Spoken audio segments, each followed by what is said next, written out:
특히 은퇴를 맞으신 분들이 좀 안정적인 임대 수익을 원하시는 분들, 또 공실 없이 수익을 원하고, 그 다음에 향후에 매매 차익도 1, 2천만 원 정도 차익을 보시기를 원하시는 분들이란다면은 한 번쯤 검토해 볼 만한 매물이 아닌가 생각이 들고요.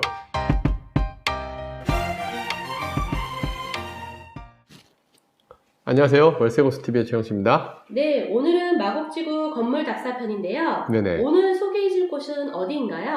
네, 저 오랜만에 마곡지구 건물 답사 이제 진행하려고 하는데요. 오늘 소개할 곳은 양천 향교역의 대명 21이라는 오피스텔입니다. 마곡지구에는 오피스텔이 총 14,000실 가까이 공급이 됐는데요. 그 중에서 가장 많은 블랙, 또 가장 많은 블럭, 그리고 가장 먼저 이제 입주를 시작하고 분양을 했던 곳이 바로 이 양천 향교역에서 발산역까지 일자 라인을 쭉 이어지는 지도상을 표현해드리면 양천 향교역 7번 출구부터 발산역까지 쭉 이렇게 일자로 해가지고 건물들이 들어선 오피스텔들이 가장 먼저 우리가 분양했고 입주가 진행됐던 곳들입니다. 그 중에 양천향 7번 출구에서 도보로 3분 정도 거리에 요 대명 21스트라는 오피스텔인데요. 오늘 이 오피스텔을 소개해드린 이유는 최근에 이제 부동산 정책 중에 오피스텔 이제 주택수 문제, 그리고 주택 임대사업자에 대한 정책 완화 기조에서 어떤 오피스텔들이 그래도 가장 좀 나은 부분일까라는 고민에서 시작이 됐고요. 사실 그동안 이제 우리 그 오피스텔들이 특히 마곡지구를 포함해서 원룸 오피스텔들이 어느 지역이나 가격이 많이 오르진 않았습니다. 강남 지역도 뿐만 아니라 뭐 구로, 서울 지역 전 지역을 통틀어서도 원룸 오피스텔들 같은 경우는 가격 상승 여력이 없었어요. 왜냐면은 주택수 문제, 그리고 주택 임대사업자제도 처음에 혜택을 줬던 것들을 이제 계속 정책이 변경이 되면서 종부세에도 해당이 되고 양도세 문제도 문제가 생기다 보니까 물량들이 많아지니까 가격이 많이 오르지 못한 면이 있습니다. 오늘 소개해드릴 오피스텔도 2013년, 14년 이때 대략 한 1억 1천, 1억 2천 정도의 이제 분양을 했던 오피스텔이고요. 일단 개요를 보여드리면 대지가 376평에 세대수는 180세대, 2층부터 10층까지 오피스텔, 1층은 상가로 구성되어 있는 건물입니다. 일단 제가 말씀드렸던 요건들, 좋은 오피스텔의 요건들에 대해서 그때 설명드렸던 것처럼 지하철 도보 5분 이내에 충족되어 있고요. 세대수 100세대 이상이고 주상복합으로, 그 다음에 주차도 전체 112대가 다 지하 자주식으로 들어가 있어요. 최근에 서울에서 짓는 오피스텔들은 기계 주차가 많은데 마곡지구 오피스텔들은 전체 자주식 주차로 들어갔던 오피스텔들이다 보니까 수요도 되게 많은 오피스텔입니다. 그리고 지리적 위치로도 아까 양천향교에서 도보 7, 9호선 양천역에 도보 3분 거리에 있지만 이 앞에 광장이 이렇게 위치하면서 이 광장 위치에서 약간 이제 좀 가시성도 괜찮고, 그 다음에 바로 앞에 버스 정거장도 있어서 어디로든 교통도 좀 편한 오피스텔로 우리가 보시면 될 것 같습니다. 그런데 일단은 여기도 마찬가지로 그렇게 가격 탄력성이 좀 좋지는 않았었는데, 일단 건물 먼저 보여드리면 현재 이 건물은 좀 독특한 면이 있어요. 면적이 5.5평 정도 내외의 되게 작은 오피스텔인데 층고를 2.9m까지 하면서 보통 이제 상부에 수납장을 많이 넣을 수 있게 여기가 구성이 잘 되어 있고요. 특히 이제 뭐 원룸 오피스텔들에게서는 특히 5, 6평 사이 오피스텔들은 가장 이제 고민들이 수납이 문제인데, 뭐 예를 들면 여름에 겨울 옷들을 어떻게 놓을 것인가 뭐 이런 부분들이 고민이 많은데, 여기는 상층부를 다 수납으로 적용을 하면서 이제 그런 공간들이 많이 확보돼서 세입자들에도 되게 인기가 많았던 오피스텔이고요. 이 오피스텔들 특징을 보다 보면은 이제 1인 가구 위주로 이제 구성이 돼 있고, 그리고 처음에는 여기도 되게 임대료가 싸게 나갔던 부분이 있었어요. 예를 들면 500에 40만 원 막 이렇게 나갔었는데, 초반에 입주가 한 번에 몰릴 때는 임대도 낮게 나갔었고, 그리고 세입자들도 마곡지구가 들어서기 전에 이 오피스텔을 먼저 입주하다 보니까 여의도 직장인들, 항공사 승무원들이라든가 이런 분들이 많이 찾았던 오피스텔 중에 하나입니다. 어쨌든 이 정도 세대 수에, 그러면 현재 이 정도 그 임대 수요가 있는 지역이라면 여러분들이 공실 없는 오피스텔로 투자하기에는 적당할 것 같아서 오늘 이 건물을 소개해 드립니다. 네, 그렇다면 현재 이 오피스텔의 시세는 어떻고 실제 매물로 투자 수익률이 어떤지 설명 좀 해주세요. 네, 제가 이 오피스텔에 대해서 그래도 좀 괜찮다고 봤던 건 가격 메리트입니다. 요즘에 신규 분양 오피스텔들 경기도권도 뭐 1억 5천, 1억 6천이 다 넘어가고요. 서울 거는 뭐 2, 3억씩 넘어가는 상황이라 보여집니다. 이 오피스텔이 입주한 2015년도에 입주했으니까 이제 6, 7년 차, 7년 차 오피스텔에 벌써 들어가네요. 그런데 현재 매매 시세가 가장 좋은 건 1억 3,500만 원입니다.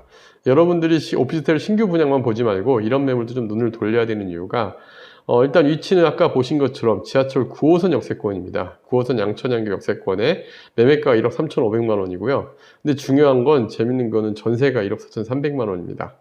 그러니까 만약에 이 1억 3,500 매입을 했다가 바로 전세를 놓더라도 내가 취득세까지 포함해서도 회수가 되는 그런 매물이에요. 그런데 지금 이렇게 싼 이유는 당연합니다. 왜 당연하냐면 그 아까 얘기한 것처럼 주택수 문제나 이런 부분들이 많은 분들에게 걸림돌이 돼요. 특히 종부세에서도 이게 문제가 되는 경우가 사례들이 나오더라고요. 그러다 보니까 이게 좀 문제가 됐는데 월세 임대 시세도 아까 말씀드렸던 대로 처음에 이 건물이 입주할 때 500에 40만 원이었던 게 현재는 500에 60만 원씩 임대료를 받습니다. 그럼 단순하게 1억 3,500만 원 투자해서 500에 60만 원이면 괜찮은지 한번 봐야겠죠? 한번 볼까요? 그래서 제가 이걸 그대로 수익률을 가지고 계산을 해봤습니다. 대출도 무리하지 않게 그냥 임대사업을 전용으로 하실 분들, 주택수 문제가 없고 그 다음에 만약에 얘를 일반 사업자 등록을 해서 사무실처럼 임대를 준다라고 가정을 해보고 한번 계산을 해보겠습니다. 이러면 일단은 임대사업을 한다면 주택수 문제, 세금 문제를 제외하고 순수 이 건물의 수익률을 한번 계산을 해볼게요.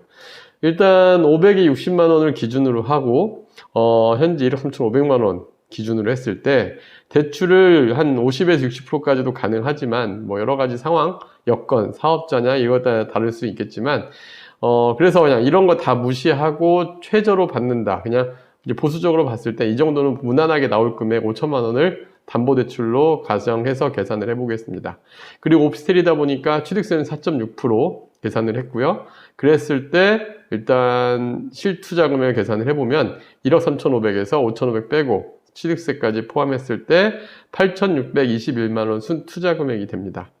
그럼 연 임대 수익은 60만 원 곱하기 12개월 하면 720만 원이 연 수익이 되고요. 그 다음에 5천만 원에 대해서 현재 담보대출 금리 3.5%를 기준으로 적용을 하게 되면 175만 원을 차감을 하면 545만 원이 순수익 금액이 됩니다. 그럼 취득세까지 감안한 금액인 8,621만 원 나누게 되면 그냥 6.32% 정도 수익률은 계산이 되는 거예요. 임대 대출 없이도 한 5% 이상의 수익률은 나오다 보니까 이제 제가 봤을 때 임대 수익을 안정적으로 받고자 하시는 분들, 그 다음에 주택수 문제가 해결만 된다고 한다면, 그래서 뭐 이번에 임대사업자 제도가 개편이 돼서 한다면은 이런 물건들은 좀 눈여겨봐도 되지 않을까. 한 1, 2천만 원 정도는 올라가더라도 그렇게 투자를 하는 방법은 괜찮아 보입니다. 특히 은퇴를 맞으신 분들이 좀 안정적인 임대 수익을 원하시는 분들, 또 공실 없이 수익을 원하고, 그 다음에 향후에 매매 차익도 한 1, 2천만 원 정도 차익을 보시기를 원하시는 분들이란다면은 한 번쯤 검토해 볼 만한 매물이 아닌가 생각이 들고요. 마곡지구뿐만 아니라 서울의 원룸 기준들, 제가 지금 마곡에서 여기 입주 때부터 지켜봐 왔던 건물들이기 때문에 이 매물을 말씀드리지만, 서울에 좀 구축 한 5에서 10년 사이에 있는 매물들로 원룸 오피스텔들을 한 번쯤 눈여겨보신다 한다면은 괜찮은 매물들 여러분들 주변에서도 얼마든지 찾아볼 수 있을 것 같고요. 오늘 그 대표적인 사례로 한번 설명드려 보았습니다. 임대사업용 부동산 사실 공실 없이 가장 안정적으로 하는 거는 주거용으로 가는 게 사실은 안정적이긴 해요. 그리고 또 이제 안정적으로 소득 받으면서 조금 우리가 관리도 편한 부분도 있으니까 여러분 주변에서도 임대사업을 원하시는 분이라면 한번 검토해 봤으면 하는 마음에서 오늘 자료 준비해 보았습니다. 네, 그렇다면 이곳의 개발 호재 및 전망은 어떠할까요?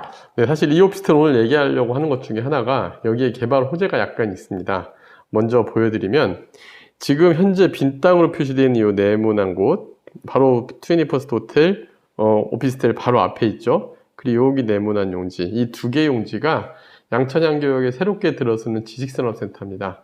이 규모만 해도 거의 LG 사이언스파크의 한 절반 이상이 되는 정도의 규모다 보니까 향후에 이쪽에 직장인들이 10,000명 이상은 들어올 수 있는 정도의 면적입니다. 그 다음에 이런 오피스텔들이 들어오면 그러면 원룸 수요가 더 늘어나겠죠. 이것도 장점으로 보여지고요. 그 다음에 여기에 대기업들이 입점 안 하고 공사 중인 현장들이 있습니다. 바로 여기 이랜드 글로벌, 그 다음에 S-오일. 이 회사들도 아직 공사 중입니다. 이런 회사들까지 들어오고 또 그 다음에 여기 바로 옆에 서울식물원이 있죠. 서울식물원에서도 무려 도보로 5분 정도 거리 있다 보니까 주거 여건이 굉장히 쾌적해요. 그 다음에 기업체들이 많이 들어오는 곳이라서 이런 부분들도 여러분들이 눈여겨보신다면 이 오피스텔의 향후 수요가 늘어날 수 있다. 사실 서울시 그리고 경기도권에 이 1억 3천만 원대의 원룸이라고는 하지만 1억 3천만 원대 투자했을 때 이런 수익률로 충분히 공실위험 없이 또 주거 환경도 쾌적한 곳으로 투자해보기엔 괜찮은 매물로 보여졌습니다. 네, 다음 강의도 기대하겠습니다. 네, 감사합니다.